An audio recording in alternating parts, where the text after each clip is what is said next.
So, the mixer.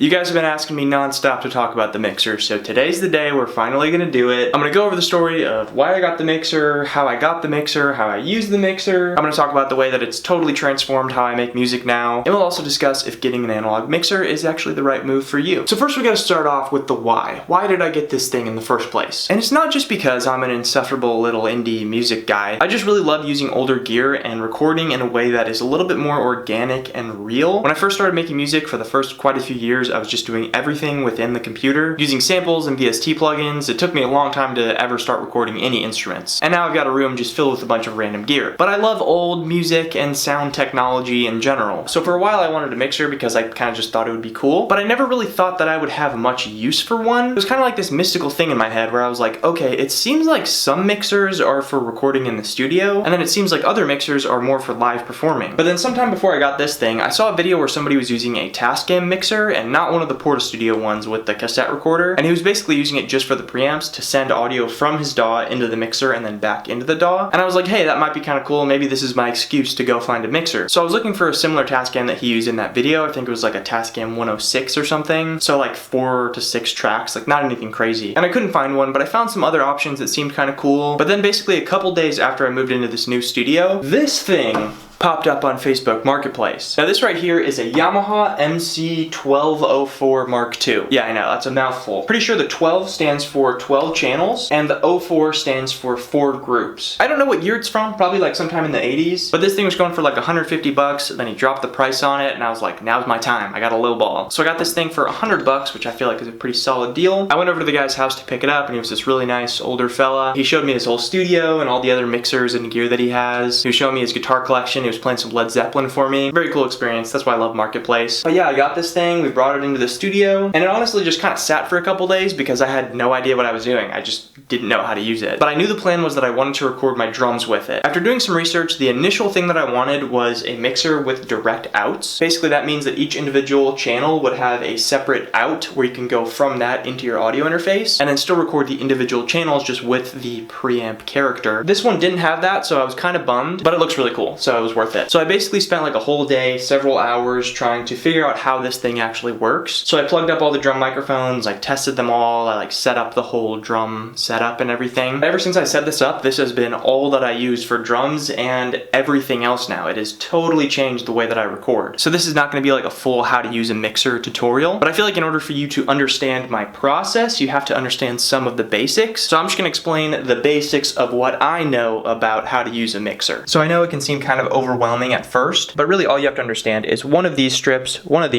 and the master channel. These 12 channels are what you plug your microphones or guitar cables into. And I don't want to say these capture the sound because they don't really technically capture sound. That was one thing that really confused me about mixers at first, is that there's a distinction between like a Porta Studio style mixer that actually captures and stores the sound digitally or onto cassette or whatever else, and a mixer like this where it's basically just preamps that you have to send into something else to actually capture the sound. The mixer itself will not store any of your recordings. It just doesn't have that capability. So if we just look at one of these channel strips, all of them are exactly the same. We'll start from the top up here and go down. This is a phantom power switch for condenser microphones. If you turn on phantom power, it applies it to all 4 of these tracks. These 2 channels I have condenser mics, and these 2 I have dynamic mics. It doesn't matter though if these have phantom power because the dynamic microphones will just ignore it. This button back here is a pad. If you're recording a really loud sound source, it reduces the volume by 20 decibels. This is a gain adjustment, so it just adjusts how loud it is. Then we get into kind of the EQ section, which is this green area. These buttons here, these just basically do a low cut on the channel. So if you're recording like shaker, acoustic guitar, I do this with overheads, anything where you just don't really need low frequencies at all, you can just click that. And then going down the line here, we have high frequencies, and this is just a -15 or +15. And then the next 2 are grouped together here. This one here allows you to select the high mid frequency that you want to adjust. And then this is just -15 or +15, the same way this one was, but it adjusts this frequency. And then these 2 are really similar to the last 2, but they just adjust the low mid frequency now. You pick what you want, and then you just boost or cut. And then the bottom green one is the low frequency, which presumably is everything below 80 hertz. All right, now all of these little navy blue colored ones, these are aux sends, and that is not something that I understand quite yet, so we're not going to go into that whole thing. But the other important settings are the pan controls, so you can pan to the left or to the right. These buttons send the tracks to certain groups, and then obviously the volume fader, which adjusts the overall volume. Don't quote me on this, but I think the signal flow kind of goes like this. So moving this just affects the volume of everything that happened prior. This has everything to do with like the aux sends, so I haven't touched those. The matrix outs, I don't know really what those do either. And then this is the master fader. It's called stereo. You just got to make sure that stereo is on. And there's actually also a place for a talkback mic, which is pretty cool. And you can actually monitor directly from this thing, which I don't do, but it's a nice feature to have. I almost forgot one other thing that I should touch on are the VU meters. They're not going to show you exactly what the volume is at any given time like a decibel peak meter does. I like to use them as more of like an approximation than a specific reading. But usually when you're recording, you want to kind of sit somewhere between like 7 and 0. And if it peaks every once in a while, not a big deal. But if it's like peaking all the time, it'll probably be too loud. But even some people have said that like if this is peaking all the time, sometimes the track still sounds good. Just kind of one of the weird things about recording analog. So that's pretty much the basics of the mixer as I understand it, at least. So now that you understand it a little bit better, I'm going to show you how I personally use it. So like I said, the original plan was to just use this only for drums, and then it kind of just morphed into being like the heart of the studio. But the way that I have it set up is snare top, snare bottom on 1 and 2, kick is on track 3, and then I have both of the tom mics on 4 and 5. Then I have 6 set up as a room mic, and the room mic is just constantly right there. I can move that and change that as much as I feel like I need to, but it usually just stays there. And then finally I have both of the overheads on 7 and 8, and those are just these guys right here. And then all of those cables unfortunately just kind of pile up right there, and then they go behind here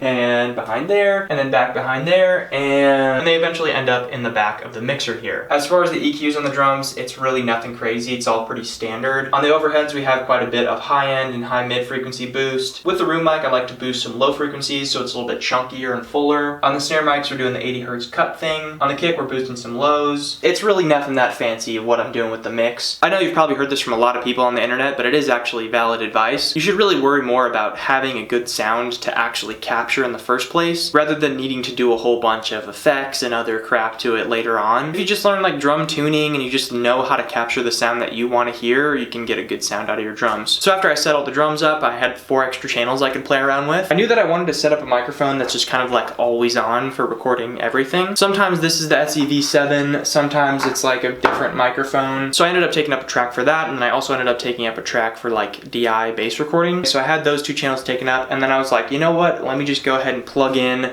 my keyboard, this one, the Casio Tone CT6000. So that takes up channel 11 and 12 on the mixer for left and right, and then this one has almost no EQ. So that's how everything is plugged into the mixer, but I know you guys have been curious about how I actually record with the mixer. So for a little bit of context, the way that I was recording my drums before is I bought an ADAT preamp expansion. It was like a PreSonus Digi Max or something, and I was recording and mixing 8 tracks individually, which is a lot of work and it takes a while and it takes up a lot of space in your computer. But now I am basically doing the polar opposite of that. I'm literally just taking the stereo outs, the left and right channels of this mixer. Those guys right there, you can see them. And I do have a patch bay now. I explained this in my patch bay video if you want to watch it, but all of my audio interface inputs are on points 1 through 8, and then mixer left and right is on 1 and 2, which automatically just goes into 1 and 2 on the interface. And I do also have the Casio connected to the mixer automatically through the patch bay. And I also forgot to say that the Korg Mini Log, that guy right there, is automatically patched into mixer number 9.